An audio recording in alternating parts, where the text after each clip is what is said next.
Au pair experience in the United States. When I first arrived in the United States, I was 20 years old, working as an au pair. I lacked experience but was eager, though very nervous.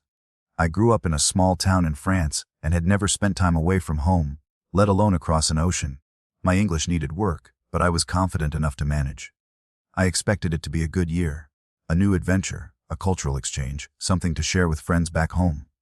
I was matched with the Lewis family in an upper, middle-class neighborhood with quiet streets, nice houses, and big backyards, the kind of place where you'd expect well-behaved kids, active parents, and hard-working fathers.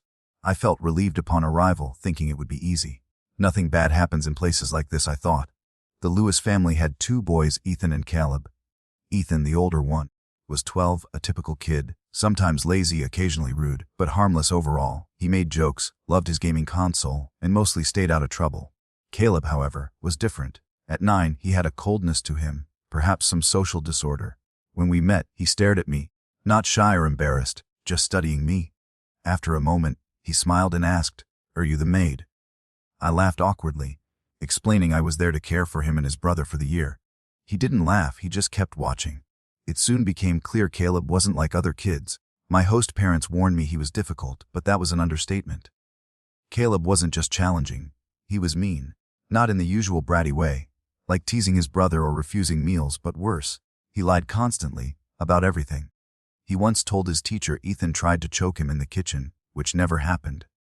He told a neighbor his parents locked him in a closet at night. He even claimed the previous au pair ran away because of him and was never seen again. When I tried to scold him, he narrowed his eyes and said, "Don't tell me what to do." Everything was manageable at that point, but I was a little frightened. Things only worsened. One night, about 2 months in, I pulled back my sheets and froze. Thumbtacks were scattered across my mattress, dozens, maybe 100, pointing upward, waiting for me to lie down. My heart raced. The mattress cover had tiny punctures everywhere. I stood there realizing how close I'd come to injury. Caleb had been spying on me earlier that day, peeking through a crack in the door while I folded clothes. I hadn't thought much of it, assuming he was just nosy, but the thumbtacks changed my perspective. Scared, I didn't tell his parents, fearing they'd send me back to France. I cleaned up the mess and kept quiet. After that, things grew stranger. Caleb started following me around the house. I'd catch him peeking around corners or watching from doorways. Sometimes, while cooking or reading, I'd look up to find him sitting across the room, staring without blinking. I never confronted him. I tried to avoid him out of fear. One afternoon, while watering flowers in the garden, I noticed a sharp, sour odor, like something rotting. I traced it to a corner of the yard where the soil looked freshly disturbed. Curious, I grabbed a small garden shovel and poked at the soil. When I saw what was there, I nearly screamed. 3 dead rabbits lay buried, their bodies twisted and cut in several places, one with its legs tied together with string. I ran inside to tell my host parents. Mr. and Mrs. Lewis looked concerned at first, but when they questioned Caleb, he gave an innocent look and denied it. They believed him. Mrs. Lewis suggested it was probably a neighborhood kid and sent Caleb inside. I started locking my bedroom door at night. A week later, I woke to a noise in my room. Opening my eyes, I saw a shadow near my bed, Caleb holding something. I realized it was a kitchen knife. I screamed as loud as I could. By the time his parents rushed in, the knife was gone. Caleb had shoved it under the bed. He convinced them he'd been sleepwalking. Mrs. Lewis gave me an annoyed look, as if I was overreacting. I pointed to the knife handle sticking out from under the bed, pleading with them to believe me. Mr. Lewis retrieved it, showed it to Caleb, who smiled and claimed he'd never seen it before. They believed him. I explained my door was locked, suggesting Caleb must have picked it, but they dismissed it as nonsense. I felt so alone, unsure what to do. The next morning, Lewis called me to the living room, accusing me of stealing her pearl necklace, which she claimed to have found in my purse. I was confused. I'd never seen it before. I begged her to believe me, but nothing convinced her. Caleb stood in the hallway smiling. I knew it was his doing. They fired me on the spot. I flew back to France the next day, unable to believe how easily Caleb had ruined my life. For months, I was deeply depressed, thinking I'd lost my chance to live in the United States. Fortunately, I returned years later and now have a good job and friends. I still think about Caleb, wondering what kind of person he's become. Au pair experience in Northern California. Traveling alone doesn't bother me much. I've always been independent and outgoing, so making friends comes naturally. It's likely why I became an au pair. I also aspire to be a child psychologist, believing better parenting could solve many problems. Experiencing America was another goal, so being an au pair was a serious consideration. I'm from a tiny village outside Cologne, Germany. Most Americans haven't heard of it, so I just say Germany. My English is strong, thanks to my father, who's from the United Kingdom, and ensured my English rivaled my German. As a kid, I played with an electronic dictionary, translator, and read extensively, which helped. My host family lives in a wealthy Northern California suburb. Their house is stunning. The agency connected me with nearby au pairs, and I quickly bonded with a few girls. My best friend, Emily, an American, is like me but louder and taller. We're inseparable, both here to work, explore, and make the most of our time. A nearby college campus is the best place to go out, with lively frat and bar scenes. Our accents and international status make us popular. Getting into frat parties is supposedly hard without sorority ties, but we manage. Bars are more fun, especially a spot called Tap. Americans love themed nights, Taco Tuesday, Wine Wednesday, any excuse to drink on a weekday. Tuesdays are Emily's and my favorite. One Tuesday a few months after arriving, I was at Tap, waiting for drinks when a tall guy with curly brown hair approached. "You're German, right?" he asked. It surprised me. People rarely guess my nationality so specifically. I laughed, confirmed, and he introduced himself as No with a confident smile. We talked, and it felt natural. I get approached often, being in shape and decent looking, but guys are usually obvious or cheesy. No seemed genuinely interested in me, knowledgeable about German culture, which I appreciated. Most Americans I meet know little about the world, so his well-traveled, cultured demeanor stood out. We talked longer before I introduced him to Emily.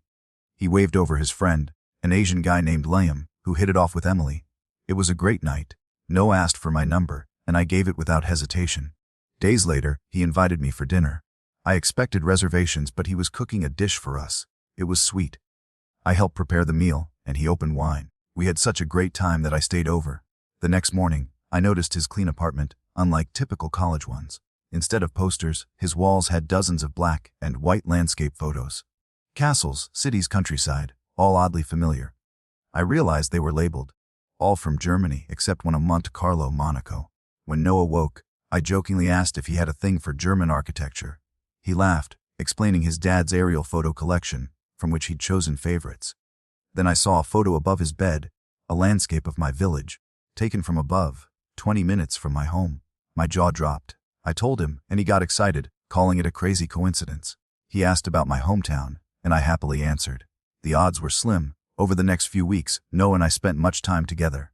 Despite work and his classes, we went out every weekend and Tuesday. He was sweet, ensuring I was comfortable and kind to my friends. Liam, however, was odd-stripping whenever a certain song played, which unnerved Emily.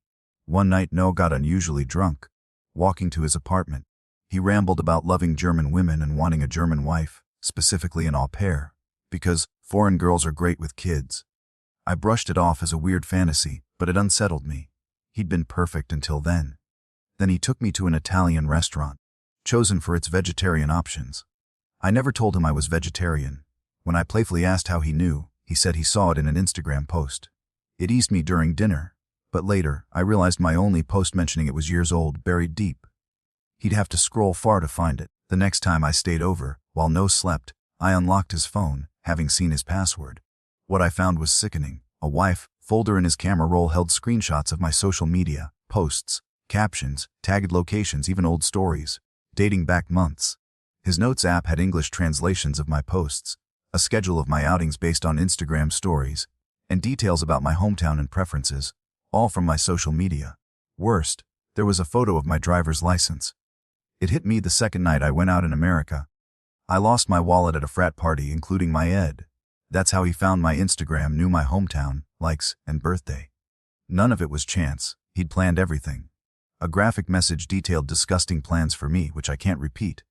I didn't recognize this person. Unable to look further, I grabbed my things and left silently, regretting not taking photos for evidence. Driving to my host family's house, my hands shook. Germans value privacy, and I felt violated. My au pair profile was private, but with my ed, he had my full name and could find anything. I didn't sleep, praying he didn't know my host family's address. The next morning, my phone flooded with messages from Noah, asking where I went, why I left, if I'd gone through his phone. I sent one final message: if he contacted me again, I'd call the police. I blocked him everywhere. For days I lived in fear, worried he'd appear. I privatized my Instagram, locked everything, and used a close friend's story for outings. Thankfully, he hasn't shown up, and it's been 3 months since I last heard from him. Still, I feel a pit in my stomach, fearing he knows my host family's address and is planning something. I hope I never see him again.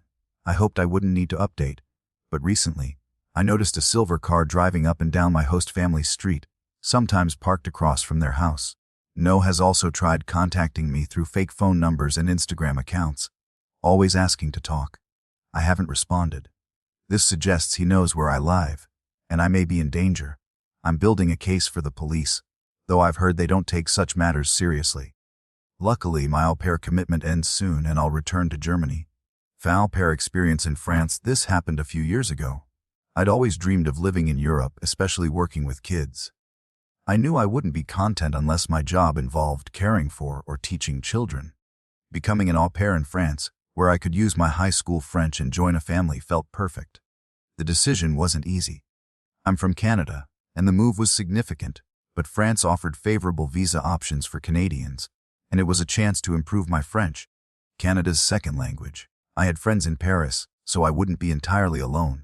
Money was an issue. Without family support, I couldn't afford expensive agencies, so I used a free au pair website. That's how I connected with Claire. Her ad was warm and straightforward. She needed help with her 2 kids while her husband traveled for work. She seemed wonderful, polite and friendly on video calls, quickly calling me dear and sweetie, which felt charmingly motherly. She asked about my experience with kids and views on family life but shared little about herself. Still, she felt genuine and I trusted her. The kids were a slight concern. I asked to meet them on calls, but Claire always had excuses. One was napping, another at school or a playdate. She promised I'd meet them upon arrival. It felt odd, but I figured I'd see them soon. Claire sent a formal agreement, everything looked proper, and we set a start date. I booked my flight, packed, and left Canada. At Charles de Gaulle Airport, Claire wasn't there, which surprised me. Most host families meet their au pairs. My phone buzzed with a message from Claire, saying she was stuck in traffic and instructing me to go to the drop-off area for pickup. Her message implied someone else would get me, which confused and unsettled me. Still, I followed her instructions. A woman approached. Late 40s, short blonde hair, bright smile. She looked nothing like Claire. Introducing herself as Claire's cousin, she said, "You must be Claire's au pair. She sent me to get you." I hesitated, feeling something was off. I asked to call Claire, but the woman said she was likely driving and assured me Claire was waiting at home. I called anyway. It went to voicemail without ringing. The woman kept smiling, insisting I'd be fine. Exhausted from the flight, I reluctantly got in the car. She talked non-stop, asking about my flight, life in Canada, and excitement for the job. When I asked about Claire or the kids, she brushed it off, saying I'd love them and see them soon. Her polished, evasive demeanor made me uneasy. The scenery changed. We were heading away from the suburbs toward an industrial area, not matching the address in my Google Maps. Panic set in. I felt I was being abducted. I asked where we were going. She called it a shortcut, repeating that Claire was expecting us. My face drained of blood. I knew she was lying. I demanded she take me back to the airport. She didn't answer. I threatened to call the police, but she told me to relax, claiming I was overreacting. When the car slowed, I kicked the door open and jumped out. She didn't drive off, just stared like I was the crazy one. I called my mom, who urged me to get away and find safety. Through the windshield, I saw the woman on her phone, speaking rapidly in a language I didn't recognize, not French or English. I suspected she was talking to Claire. No other cars were around, but I wasn't getting back in. Eventually, she stepped toward me. I screamed that I was on the phone with the police, which stopped her. Without a word, she threw my suitcase onto the road and sped off. I got the license plate as she left, nearly in tears, still on the phone with my mom. I hitchhiked to a friend's house, grateful for the option. Her family helped me report everything to the police, and even covered my fare back to Canada. Later, they updated me no au pair family was registered under Claire's name, her number was prepaid and untraceable, and the kids' photos were stolen from the internet. Everyone I spoke to said I was moments from being trafficked. The ordeal cost me money on plane tickets and left me traumatized. Looking back, I know how lucky I am to have escaped something terrible. The situation was calculated and trusting my gut saved me. It took time, but I returned to France through a verified agency, hoping to meet residency requirements and become a permanent citizen.